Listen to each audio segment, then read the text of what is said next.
In the eternal conflict between the high heavens and the burning hells, Diablo IV offers you more choice than ever before. Player choice is infused into everything, from how you look, the skills you use, the loot you equip, your path through the non-linear story, to how and when you choose to explore the shared open world.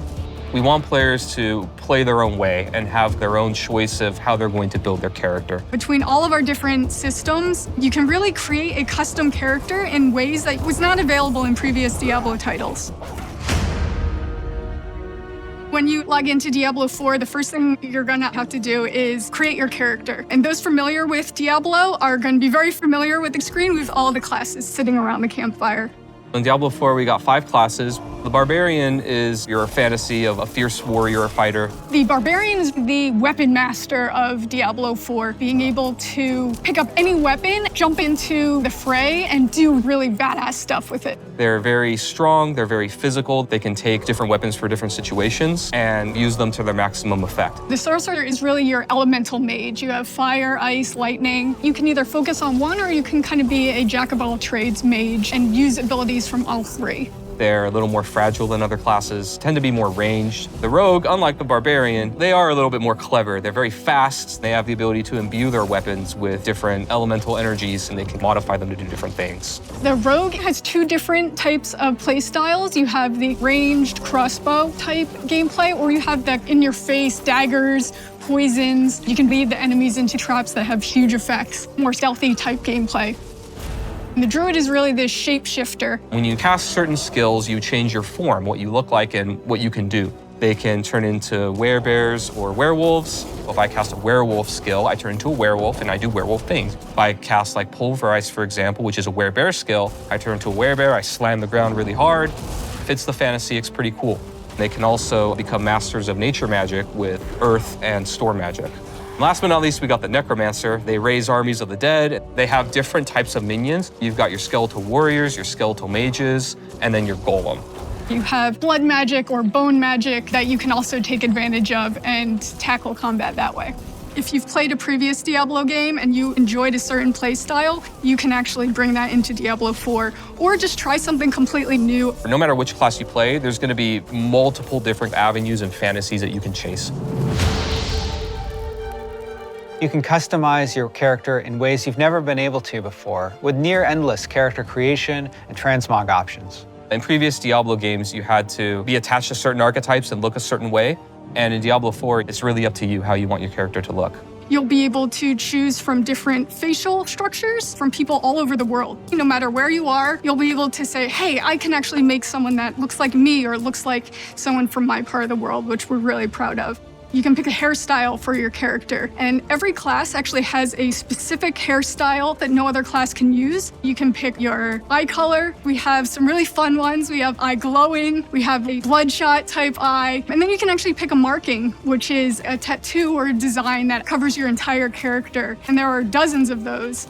Transmog is the idea that you can take a piece of gear and change the appearance of it to look like a different piece of gear. As far as aesthetics, the sky's the limit. However you can think of making your character, you can make it that way. Everybody's going to look completely different in Diablo IV. One of our pillars for class design in Diablo IV is this idea that we want players to play the way that they want to. When you first start the game, we introduce you to the idea of the skill tree. As you level up, you get access to these different skills or passives or upgrades to make your character more powerful.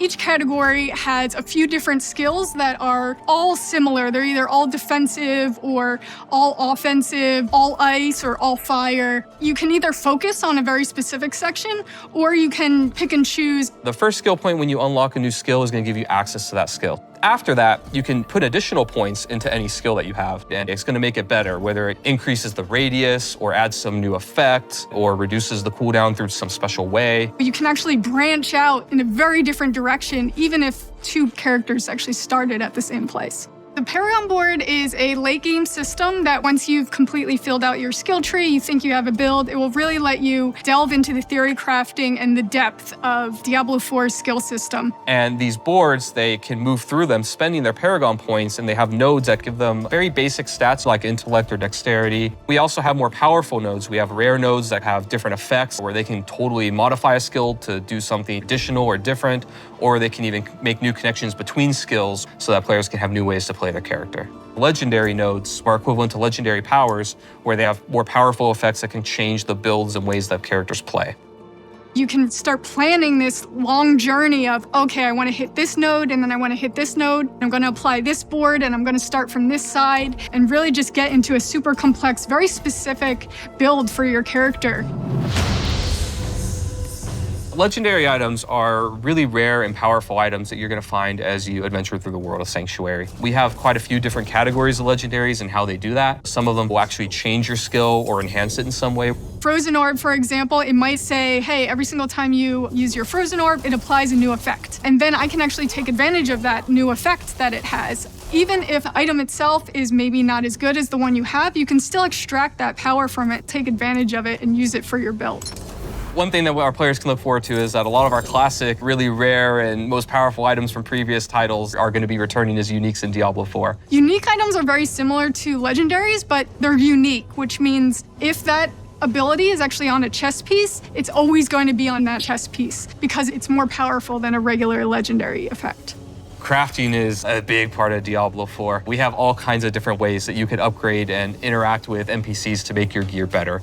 You can increase the item level or power of your gear, so you can actually get a piece of gear and just make it stronger. You can also add sockets to your gear so that you can put gems inside of it. There are a lot of different ways that players will be able to customize their experience in Diablo IV. Every single player is going to have a different experience and a different build at the end of the day.